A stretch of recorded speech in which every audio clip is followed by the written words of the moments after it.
नमस्कार, मैं doctor Hemant Kalra, chest specialist हूँ। आज मैं बात करूँगा मॉन्टेलुकास्ट के बारे में।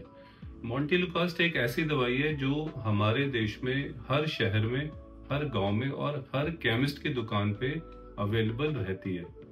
मॉन्टेलुकास्ट के किन कंडीशंस में दी जाती है, क्या क्या साइड इफेक्ट्स हो सकते हैं, कहाँ पे नहीं देनी चाहिए, वो मैं आज आपको बताऊँ। मॉन्टेलुकास्ट एक ऐसी दवाई है जो जनरल प्रैक्टिशनर्स हों चाहे एमडी डॉक्टर्स हों, सभी के प्रिस्क्रिप्शंस पे रहती ही रहती है। मॉन्टेलुकास्ट क्या काम करती है और किस कंडीशन में देनी चाहिए, ये मैं आपको बताता हूँ। मॉन्टेलुकास्ट सिर्फ और सिर्फ एलर्जिक डिसऑर्डर्स में ही देनी चाहिए, क्योंकि वो उन्हीं के लिए बनी है। कौन कौन से एलर्जी के डिसऑर्डर्स होते हैं? सिर्फ 3 कंडीशंस होती हैं। एलर्जिक राइनाइटिस पहला, दूसरा एलर्जिक ब्रोंकियल एस्थमा और तीसरा होता है एक्सरसाइज्ड इंड्यूस्ड एस्थमा। इन 3 कंडीशंस में आप मॉन्टेलुकास्ट का इस्तेमाल कर सकते हैं। बाकी बहुत सारी कंडीशंस में मॉन्टेलुकास्ट को दिया जाता है। किसी भी जुकाम होता है, किसी को भी नजला होता है, नाक बंद हो रही होती है, खांसी आ रही होती है, तो सभी को ही मॉन्टेलुकास्ट दे दी जाती है, वो नहीं देनी चाहिए। मॉन्टेलुकास्ट किस फॉर्म में अवेलेबल होती है मार्केट में? ये टैबलेट फॉर्म में भी मिलती है, ग्रैन्यूल्स में मिलते हैं और च्यूएबल टैबलेट के रूप में भी आपको मिलती है। मॉन्टेलुकास्ट खाली मॉन्टेलुकास्ट सॉल्ट के रूप में भी मिलती है आपको, और हमारे देश में बहुत सारे कॉम्बिनेशन मिलते हैं। मॉन्टेलुकास्ट लिवोसेट्रिजिन के साथ भी मिलती है, मॉन्टेलुकास्ट फिक्सोफिनाडिन के साथ भी मिलती है और मॉन्टेलुकास्ट बिलास्टिन के साथ भी मिलती है। बहुत सारे कॉम्बिनेशंस हमारे देश में उपलब्ध रहते हैं। मॉन्टेलुकास्ट लेनी कैसे चाहिए? सबसे पहले तो है डॉक्टर के प्रिस्क्रिप्शन पर ही लेनी चाहिए। दूसरा, आप दिन में इसको कभी भी ले सकते हैं, खाने के साथ भी ले सकते हैं और खाने के बाद भी ले सकते हैं। दिन में एक ही बार लेनी होती है।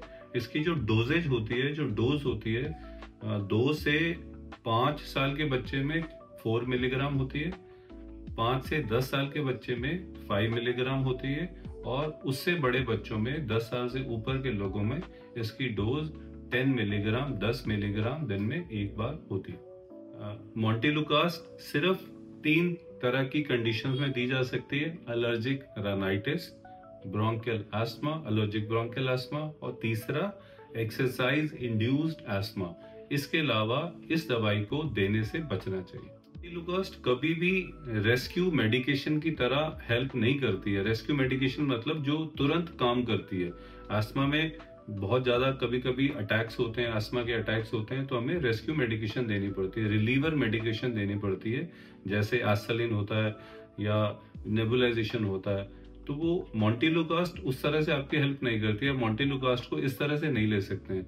मॉन्टेलुकास्ट को काम करने में, आपकी हेल्प करने में कम से कम कुछ दिन लगते हैं। तो इसलिए मॉन्टेलुकास्ट एक प्रिवेंटिव मेडिकेशन की तरह, प्रिवेंशन के तौर पे अस्थमा में और एलर्जिक राइनाइटिस में दी जाती है।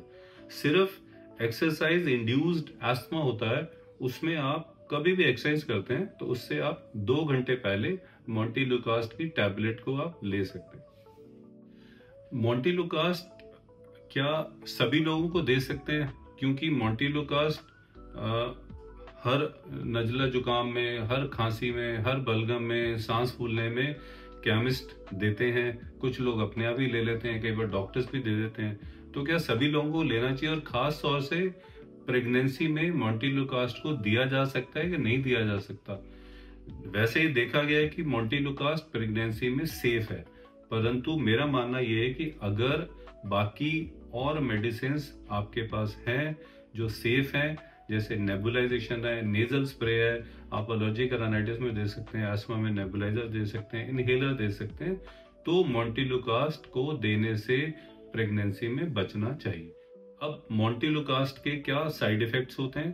क्योंकि पेशेंट्स हमसे अक्सर पूछते हैं कि हम सर मॉन्टेलुकास्ट हम कई सालों से खा रहे हैं, कितने साल तक खा सकते हैं, कितने महीने तक खा सकते हैं? मॉन्टेलुकास्ट बहुत ही सेफ ड्रग है, बहुत ही कम साइड इफेक्ट्स होते हैं, परंतु कुछ साइड इफेक्ट्स होते हैं, जैसे कुछ पेशेंट में, बहुत ही कम पेशेंट में मॉन्टेलुकास्ट के बाद पेट में दर्द होती है, लूज मोशंस हो सकते हैं, वॉमिटिंग जैसा लगता है ना, और छोटे मोटे हल्के फ्लू लाइक कभी कभी सिम्टम्स आते हैं, नजला जुकाम मॉन्टेलुकास्ट को लेने से भी हो जाता है। तो ये थोड़े से साइड इफेक्ट्स होते हैं मॉन्टेलुकास्ट को लेने के बाद। एक मेजर साइड इफेक्ट होता है मॉन्टेलुकास्ट के बाद, न्यूरो साइकेट्रिक इश्यूज होते हैं, कुछ मेंटल इश्यूज होते हैं, वो भी बहुत ही कम लोगों में होते हैं। परंतु आपको पता होना चाहिए मॉन्टेलुकास्ट लेने के बाद कुछ लोगों में डिप्रेशन, एंजाइटी, हेल्यूसिनेशंस, उल्टे पुल्टे ख्याल दिमाग में आते हैं, डिप्रेशन होती है, ये न्यूरो साइकेट्रिक इश्यूज रहते हैं। अगर ऐसे कोई भी सिम्टम्स आपके पास आते हैं तो आप अपने डॉक्टर को जरूर बताएं। परंतु अदरवाइज मॉन्टेलुकास्ट बहुत ही सेफ ड्रग है। आप नॉर्मली इन तीनों जो इंडिकेशंस मैंने आपको बताई हैं, allergic rhinitis, bronchial asthma, exercise induced asthma में, आप इसको सेफली दे सकते हैं और बहुत लंबे टाइम तक दिया जा सकता है। और लास्ट में मॉन्टेलुकास्ट बहुत सेफ ड्रग है, आप लंबा टाइम तक इसको ले सकते हैं, परंतु डॉक्टर से पूछ के। आपको मौसमी नजला जुकाम होता है, वायरल इन्फेक्शंस होती हैं, गला खराब होता है, खांसी होती है, बलगम होता है, जुकाम होता है, तो आप over the counter cough syrup market में मिलते हैं, आप उनको यूज कर सकते हैं। पैरासीटामोल की टैबलेट ले सकते हैं। एंटी हिस्टामिनिक दवाइयां जैसे सेट्रिजिन आती है, लीवोसेट्रिजिन आती है, फिक्सोफेरेडिन आती है, आप उसको इस्तेमाल कर सकते हैं।